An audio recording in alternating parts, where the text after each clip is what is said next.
इथे आहे -1, इथे आहे -2, इथे -3, इथे आहे -4, इथे आहे -5 आणि इकडे पुढे अनंत.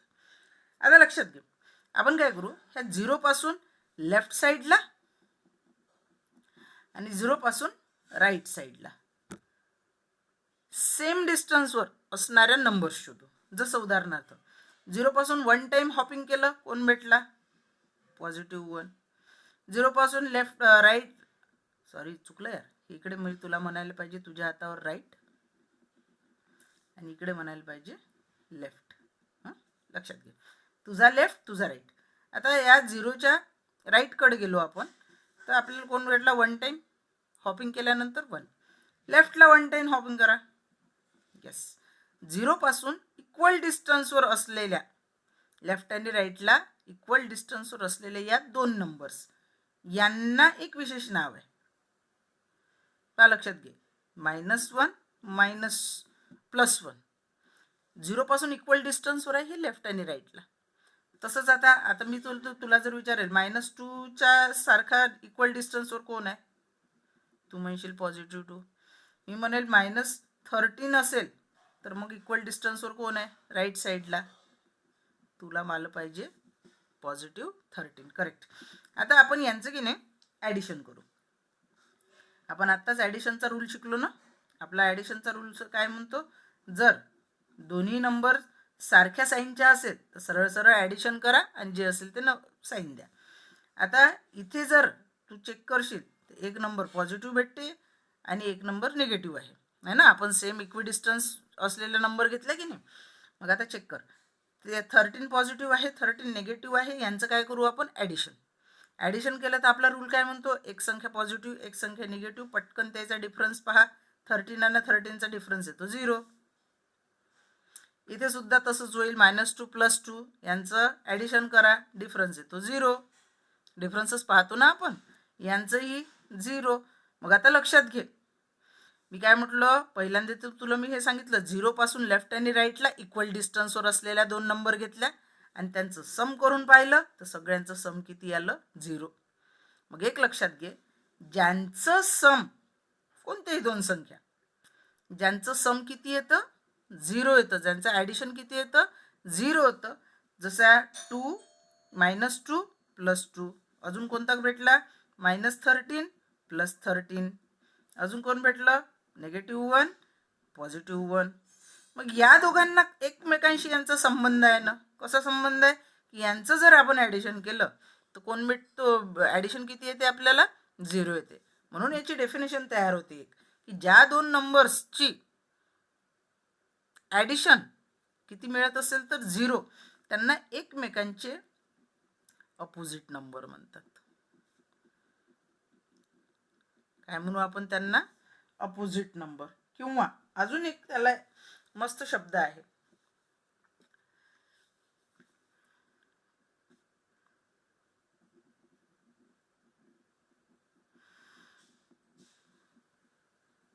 Additive inverse. काय म्हणतो आपण त्याला? Additive inverse. मग आता तुला जर विचारलं मी की -20चा ॲडिटिव्ह इन्व्हर्स किती आहे, फटकन सांगून टाकायचं +20. तुला जर कोणी विचारलं -1/5चा ॲडिटिव्ह इन्व्हर्स काय आहे, फटकन सांगायचं +1/5 है ना. तुला जर विचारलं -12चा ॲडिटिव्ह इन्व्हर्स किती आहे, फटकन सांगायचं +12. 0चा ॲडिटिव्ह इन्व्हर्स किती आहे, तर 0मध्ये कोण ॲड केला तर 0च मिळतो, 0. मग 0चा ॲडिटिव्ह इन्व्हर्स कोण झाला? 0. लक्षात ठेवायचं हे, ज्यांच्या दोघांचं सम तुला 0 मिळते आणि सम कोणाचं 0 मिळेल? ह्या पॉझिटिव्ह आणि निगेटिव्ह सेम नंबर्स. आणि मग त्या ओळखायच्या कशा? त्या शून्यापासून इकडे राईट साईडला इक्वल डिस्टन्सवर असतात, लेफ्ट साईडलाही तेवढ्याच डिस्टन्सवर. ज्या सापडेल तुला त्या 2 नंबर एकमेकीच्या, एक तर त्यांना अपोजिट नंबर पण म्हणतात किंवा ॲडिटिव्ह इन्व्हर्स पण म्हणतात. आणि सबट्रॅक्शनसाठी ही ॲडिटिव्ह इन्व्हर्स नंबरच खूप कामाची पडत असते. याचा रूल वेगळा आहे. मी तुला म्हटलं ना की ॲडिशनचे रूल वेगळे, सबट्रॅक्शनचे रूल वेगळे. आता आपण थोडंसं सबट्रॅक्शन परफॉर्म करू. सपोज माझ्याकडे आहे -2 आणि -2 मधून मला 5 मायनस करायचे. लक्षात आलं का? माझ्याकडे किती आहे? -2 आणि त्याच्यातून मला +5 काय करायचे आहे? मायनस करायचे. आता बरेचदा आपलं काय होते, आपण साईनचा घोटाळा करतो छकुली. बघ, आपल्याला काय वाटते की अरे -2 -5, मग 5 पण मायनस आहेत का? नाही नाही नाही नाही. जर सपोज 5 निगेटिव्ह असते तर बेटा मी त्याचं साईन त्याला दिलं असतं. ॲडिशनचं साईन दिलं नाही तरी चालते, हे तुला माहिती आहे. पण निगेटिव्हचं साईन असेल है ना, पॉझिटिव्हचं साईन दिलं नाही तरी चालते. द्या किंवा नका देऊ, इथे नाही दिलेलं आहे म्हणून ते 5 पॉझिटिव्हच आहे. मग तू म्हणशील का वर्ष हे चिन्ह कशाचं? तर हे मायनस सबट्रॅक्शनचं साईन आहे. ते कशाचं साईन आहे? ते सबट्रॅक्शनचं. पण जर हा 5 निगेटिव्ह असता तर प्रॉपर त्याचं साईन त्याच्यासमोर दिलं असतं, त्याला ब्रॅकेटमध्ये घातलं असतं आणि मग आपण त्याला वाचलं असतं -2 -5. पण आपल्याला इथं तसं दिसतंय का? नाही. दोन चिन्ह दिसून राहिले का मायनस मायनस? नाही. इट मीन्स ते कसे आहेत तर 5 पॉझिटिव्ह आहेत. म्हणून आता आपण याचा विचार करून राहिलो. ठीक आहे, -2 -5. अरे बापरे, लक्षात घे याचा रूल आहे छकुली एक. काय रूल आहे? मागच्या वर्षी तू शिकली आहे आणि उन्हाळ्याच्या सुट्ट्यांमध्ये पण तुला सांगितलं कसं की पहिल्या संख्येत ॲड अपोजिट. पहा आपण जोराजोराने ओरडत होतो ॲड अपोजिट है ना. पहिल्या नंबरला तसंच ठेवू. ॲड म्हटलं म्हणून साईन कोणतं देऊ? करेक्ट, ॲडिशनचं. आणि 5चा कोणता number? Opposite number. Add opposite 5 + 2. आता लावा ॲडिशनचा रूल. एक पण पहिली संख्या पण निगेटिव्ह आहे, दुसरी संख्या पण निगेटिव्ह आहे. मग आपण सरळ सरळ त्यांच्या या नंबर्सची जे चिन्ह दिलं आहे ते सोडूनचे जे नंबर आहेत 5 आणि 2 यांचं काय करू? ॲडिशन. आणि जे दोन्हीकडे साईन आहे ते देऊन टाकू. आलं आपलं आन्सर. Answer is -7. म्हणजे याचा आन्सर किती आलं?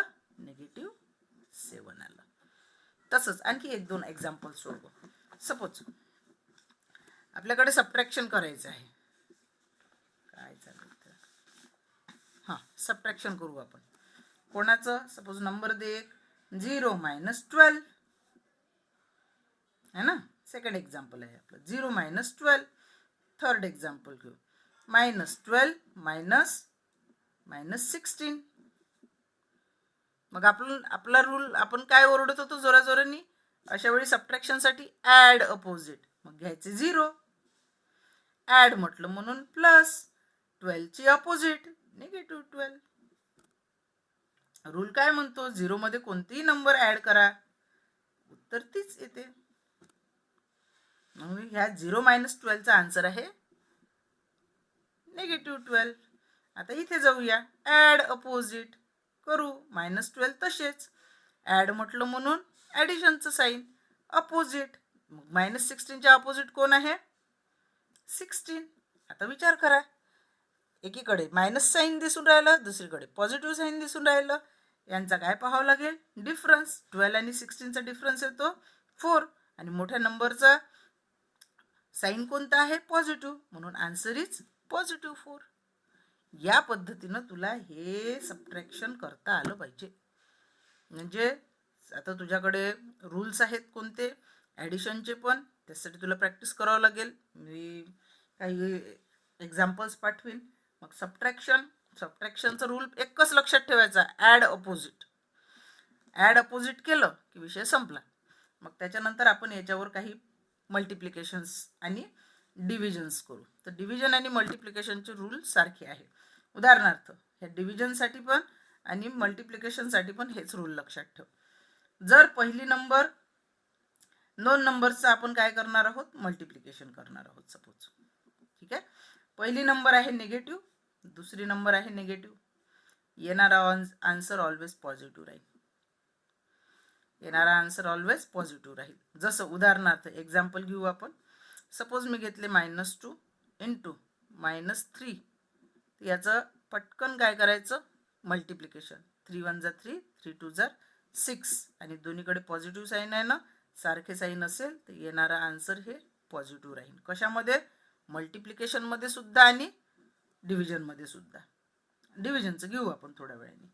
मग त्याच्यानंतर समजा दोन्ही संख्या पॉझिटिव्ह राहिल्या चकुली, तर येणारा आन्सर ऑलवेज पॉझिटिव्ह राहील. म्हणजे लक्षात घे, सेम साईन मल्टिप्लिकेशनमध्ये. हे लक्षात ठेव. ॲडिशनचे रूल वेगळे आहेत. ॲडिशनचे रूलमध्ये काय म्हणतं? दोन्ही साईन सारखे असन, जे असन ते साईन द्या. म्हणजे इथं जर हे ॲडिशन राहिलं असतं तर मग आपलं आन्सर आलं असतं निगेटिव्ह. हे लक्षात ठेवशील. म्हणून सबट्रॅक्शन आपलं मल्टिप्लिकेशनचं प्रॉडक्टचं रूल वेगळं आहे आणि येस ॲडिशनचं पण रूल वेगळं आहे. मग आता इकडे घे. सपोज एक्झाम्पल घेऊ आपण याच्यासाठी. 5 इंटू 9. 9 5 जा 45. आलं. एक पॉझिटिव्ह दुसरा positive, answer is also positive. पण आता उलट करू. एक निगेटिव्ह आणि दुसरा पॉझिटिव्ह, किंवा एक पॉझिटिव्ह आणि दुसरा निगेटिव्ह. या दोघांचेही आन्सर राहील निगेटिव्ह, ऑलवेज निगेटिव्ह. सपोज 5 घेतले इंटू -9 घेतले, आन्सर इज 45. परंतु एक पॉझिटिव्ह दुसरा निगेटिव्ह आहे ना, निगेटिव्ह 45. हे लक्षात ठेवशील. सपोज -5 असते इंटू 9 असते, तरीही आन्सर आलं असतं -45. आणि लास्ट वन तर तुला माहित आहे, 0 into any integer, answer is 0. जसं -5 into 0, answer is 0. 9 into 0 is equal to 0. 0 into 0 is equal to 0. हे झाले कशाचे रूल्स? मल्टिप्लिकेशनचे. आता आपण रूल्स पाहू डिव्हिजनचे. सपोज हेच सेम रूल आहेत. कसे? एक नंबर निगेटिव्ह डिवायडेड बाय दुसरी negative number, answer will be positive. एक positive number divided by another positive number, answer will be positive. Third rule, एक negative number divided by another positive number, answer will be negative. एक positive number divided by another negative number, answer will always be negative. आता याचे examples घेऊ. Suppose माझ्याकडे आहे negative 14 divided by negative 7, answer will be 2. But दोन्हीकडे sign negative sign आहे, म्हणून answer राहील पॉझिटिव्ह 2. तसंच suppose 15 divided by 3, both numbers are positive. 3च्या टेबलमध्ये 15 किती टाइम्स येतं? 5 टाइम्स. मग आन्सर राहील पॉझिटिव्ह 5. पण हेच जर निगेटिव्ह 15 असते डिवायडेड बाय पॉझिटिव्ह 3 असते, तर आन्सर विल बी निगेटिव्ह 5. आणि हेच जर पॉझिटिव्ह 15 असते डिवायडेड बाय निगेटिव्ह 3 असते, मग याचा आन्सर राहिलं असतं 5, पण कसे? निगेटिव्ह. हे आहेत रूल्स, आणि ह्या रूल्ससह तुला ह्या सगळ्या गोष्टी माहीत पाहिजे. आता आपण जाऊया. बघ, आता आपण 4ही ऑपरेशन परफॉर्म केले. कोणावर? इंटिजर्सवर. आता आपण आपल्या एका ऑपरेशनचा विचार करूया. कोणता? डिव्हिजनचा. मग आपल्याकडे आधी कोणते नंबर्स होते बेटी? 1 2 3 4 सो ऑन, नॅचरल नंबर्स. मग याच्यामध्ये आपण 0 ॲड केला तर काय झाले? ते होल नंबर्स. याच्यामध्ये 0पेक्षा लहान नंबर ॲड केला तर ते कोण झालेत? इंटिजर्स झालेत. आहे करेक्ट आलं तुझं. मग आता तुझ्याकडे सगळ्यात मोठा ग्रुप कोणता आहे बरोबर नंबर्सचा? इंटिजर्स. आता आपण यातले कोणतेही दोन इंटिजर घेऊ शकू. सपोज आपण घेतले 4 आणि डिवायडेड बाय 2 गेले. याला असंही लिहू किंवा मग असंही लिहू, किंवा मग 4 आतमध्ये टाकून 2 बाहेर. या तिन्ही पद्धतीने लिहितो. याचा आन्सर 2च्या टेबलमध्ये 4 काउंट कर 2 टाइम, 2च्या टेबलमध्ये 4 काउंट कर 2 टाइम, आणि 2च्या टेबलमध्ये 4 काउंट कर 2 टाइम. या पद्धतीनं तू हे सॉल्व करत असतं, है ना. हे एक्झाम्पल्स. डिव्हिजन आपण या तिन्ही प्रकारे लिहू शकतो चकोले. आणखी एक आहे हे 4 डिवायडेड बाय 2 असंही लिहितात. म्हणजे हेही डिव्हिजन आहे, हे डिव्हिजन आहे, हे डिव्हिजन आहे, हे डिव्हिजन आहे. आणि पहा चेक कर, एक इंटिजर दुसरा इंटिजर, आन्सर इज इंटिजर, है ना. तसंच 15 डिवायडेड बाय 3, आन्सर इज 5. पहा, एक इंटिजर दुसरा इंटिजर, तिसराही मिळाला इंटिजर. पण आता चेक कर, 4ला मी 7ने डिवाइड केलं तर, अरे, है ना. सपोज आपण विचार केला 15 डिवायडेड बाय 3, तर 3च्या 5 टाइम्स आपल्याला कोण मिळतं? 15 मिळतं, है ना. किंवा 5च्या 3 टाइम्स आपल्याला 15 मिळतं. म्हणजे कोणत्या ना कोणत्या पटीत 5च्या किंवा 3च्या 15 बसतात. पण 7च्या कोणत्याच पटीमध्ये 7 कितीही वाढवले तरी तुला 4 मिळणार नाही. 7च्या कोणत्याच पटीत तुला 4 मिळणार नाही. मग ह्या नंबरला म्हणावं तरी काय? अशी नंबर तर इथं अजून दिसूनच नाही राहिली, हे आन्सर काही भेटून नाही राहिलं. मग यांचा आन्सर भेटलं पाहिजे ना छकुली, है ना. मग अशा नंबर्स तर इथं दिसूनच नाही राहिल्या.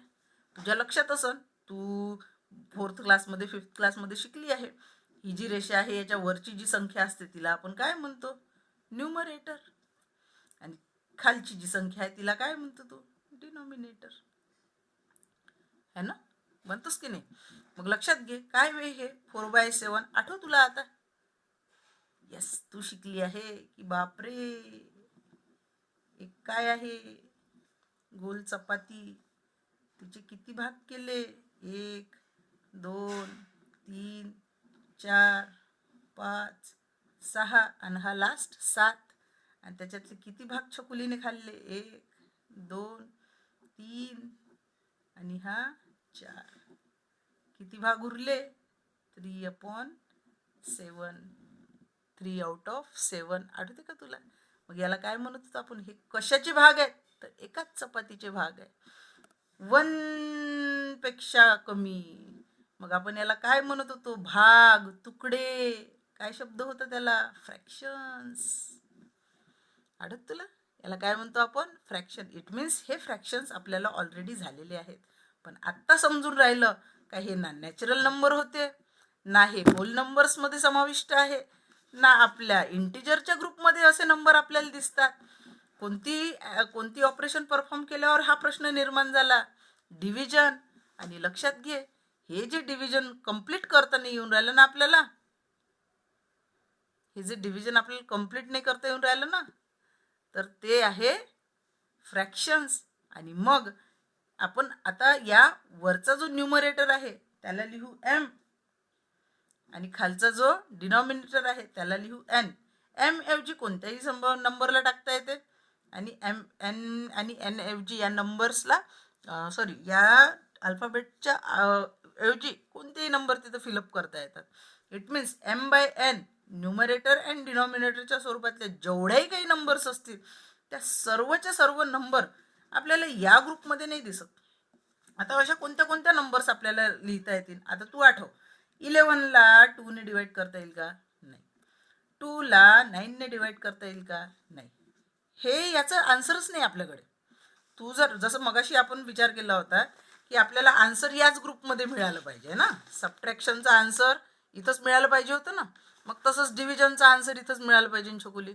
पण मिळून राहिलं का? नाही. आपण हे डिवाइडच नाही करू शकत.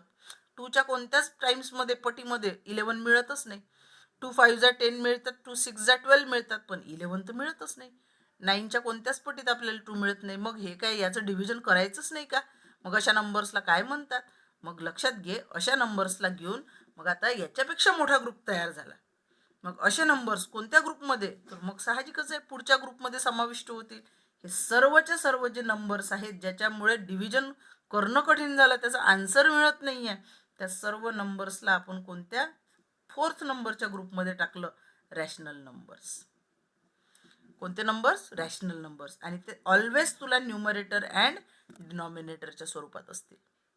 मग आता तुला समजलं पाहिजे की 0, त्याच्यानंतर 1, त्याच्यानंतर 2 निगेटिव्ह नंबर्स, आणि मग आता त्याच्यासोबत कोण आलं?